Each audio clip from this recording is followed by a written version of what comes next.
Hey guys, so today I am visiting a vegan Japanese restaurant called Dozo, and they do a lot of like Japanese bento boxes. They do mochi. They also do that vegan okonomiyaki, which is where I got the idea to do that recipe in the first place. And usually I didn't even know that they had a physical restaurant until very recently. Where I'll end up seeing them is in vegan nights or in like the vegan kind of food markets in London. And so I'm used to seeing them as stands, but I didn't actually know that they had a physical location as well. So we're gonna go and visit them today. It's actually quite interesting where they're located because not only is it a really quiet side street, but it's kind of like a side area to a side street. So it's a little bit like a hole in the wall.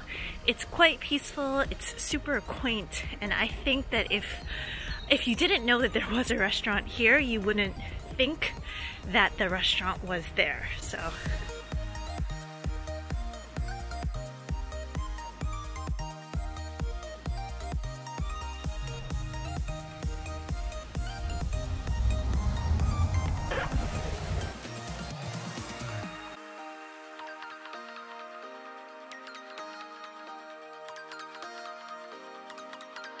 I'll just get one of the onigiri and miso soups. Sure. Yeah, thank you.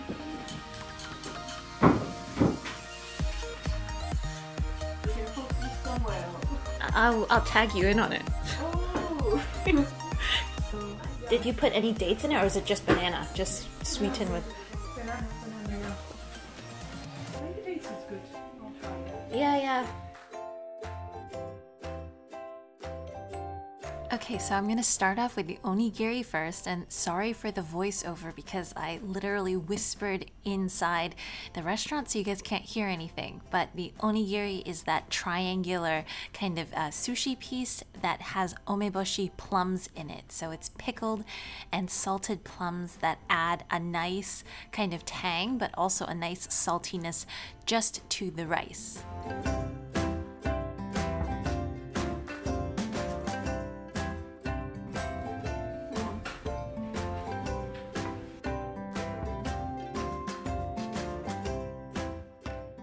One thing that you do have to kind of worry about and do notice is that there's a pit, so there's a seed inside the plum as well. So just don't go on and be eating the whole thing.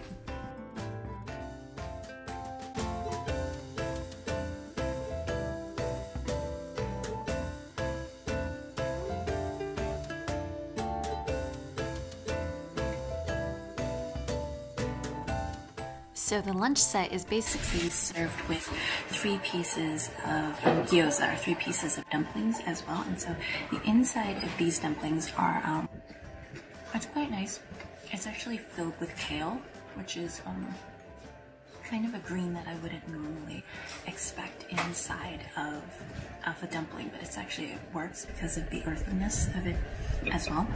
And then there's this kale salad with a goma dressing, so it's kind of like a sesame dressing onto the kale. So it's very fragrant. I mean, if you guys like sesame and like creamy things like tahini, you'd like something like this. Lunch of the day is going to be £7 for the whole plate, and then my onigiri and miso soup set is £3.50. She has some of the desserts of the day as well, which you guys can see up on the counters.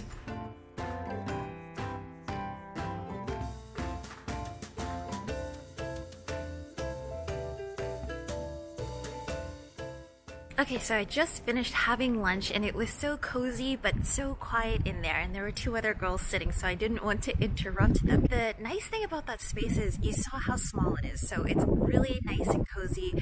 There was an open kitchen, and she was a little nervous about me filming, so I'm really sorry about that if you end up watching this. but it was really cozy. It was really homey. She had some like cute Japanese music playing. The decorations were really cool because there were some Japanese posters as well. Just a very chill spot. The one thing that I would have to just warn a little bit about, because it is a small space, I think that they are probably newer to the restaurant scene as well.